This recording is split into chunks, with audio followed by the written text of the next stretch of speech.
Okay, so let's look at an example of a diprotic acid with an icebox. So if we look at a problem like this, we're starting with 10 molar sulfurous acid, which, remember, sulfurous, the us ending refers to the ite polyatomic ion, so this is sulfite in acid form, which we know is one of our weak acids, and we can kind of see that when we get to our Ka value. So we're asked what the pH of the solution is at equilibrium. And anytime we see equilibrium in the question here, that probably should trigger an icebox. So if we just look at our icebox for the first step of this process, right, the first step where we're donating the first proton to the water, forming the hydronium and the anion that's left over, then we start off with 10 molar, which is quite concentrated. So we would expect the pH of this to be pretty low. We're going to disregard our water because it's a pure substance. We didn't start off with either one of these guys, but we're gaining molar quantities, and we'll just call that X. So at equilibrium, we have that X. So we have a Ka that's associated with this first step. We'll call it Ka1. And that Ka1, when I look it up in the literature, is 1.3 times 10 to the negative 2. Which just the value on its own already tells me that it's a weak acid because it's smaller than 1, which means my denominator or my concentration of my reactants is larger than the concentration of my products. So we're not producing as much hydronium as I am, as at whatever I started with concentration-wise of my sulfurous acid. So this is going to be equal to the products over my reactants.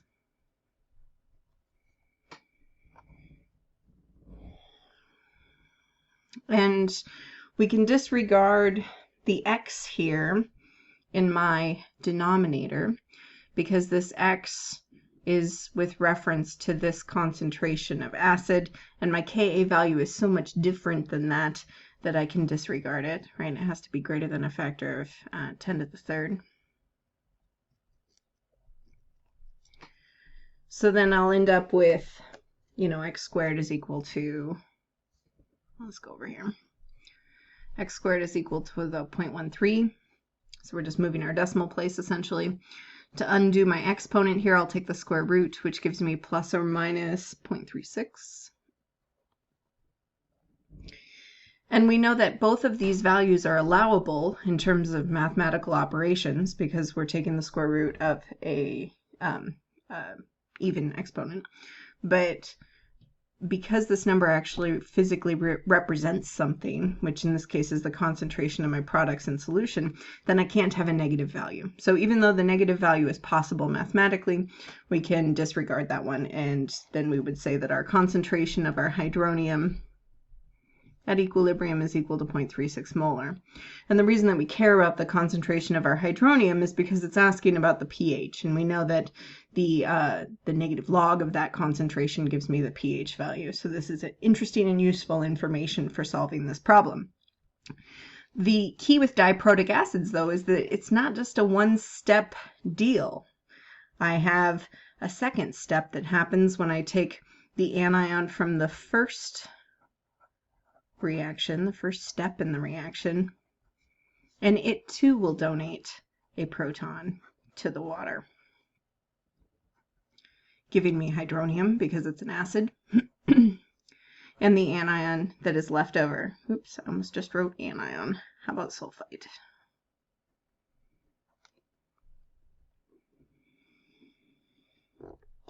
Okay. So here's step 2 of my diprotic acid process, and I could do an icebox for it too. You say, well, that's exciting. I've always wanted to do multiple iceboxes. Well, here's your chance. Okay. Now, because this is a follow-up step to a process, this process occurs and then this process happens, then whatever I produced in this first step is going to be what I start with in the second step, if we're not given any other information to add or support or change that. So I started off with 0.36 molar of this guy. That's how much I produced in the first step.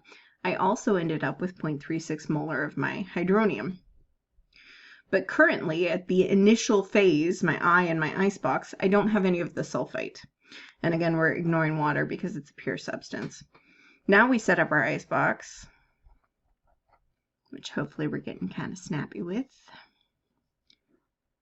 And we end up with 2 concentrations this time that are impacted by that X value. So now we have to look up our value of K for this particular process. So now we're looking at this as an acid, and as we learned in the last video, this acid is going to be weaker than the initial acid. So the Ka value we would expect to be a lot lower than the Ka value from the first step. And when we look that up, we see that it is 6.3 times 10 to the negative 8th, which is in fact significantly smaller. And now this is going to be equal to the concentration of my products over the concentration of my reactants.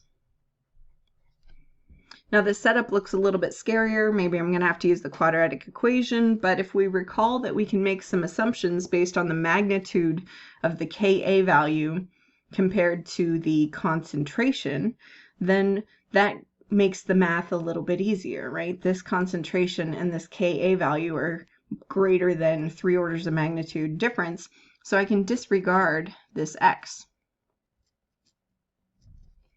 I can also disregard this X because it's with reference to this concentration as well. So the magnitude of that would mean that they're going to round out anyway, so we're just going to disregard it. Now that makes the math a little cleaner because it's 0.36x over 0.36. So now we can divide out my 0.36 and I get an x that's equal to 6.3 times 10 to the negative 8th. So in this case, x is equal to the Ka value. So this is important information for diprotic and triprotic acids. Now we said that if we were thinking about hydronium, which we are because we're talking about pH, then when I plug in my X value to my hydronium value, so my concentration of hydronium is going to be equal to the 0.36 that I started with from the first step, plus this teeny tiny little Ka value, which represents the X in the second step. When I add those together, then it's still just going to round out to 0.36 molar. So if the difference between my Ka from the first step and the Ka from the second step is so great, and most of them are, especially in weak acid equilibrium, then we can really just stop at the first icebox. I mean, I know you love doing iceboxes, and who doesn't, but we could stop at the first one and just get this concentration, because from here we can plug it into our pH expression.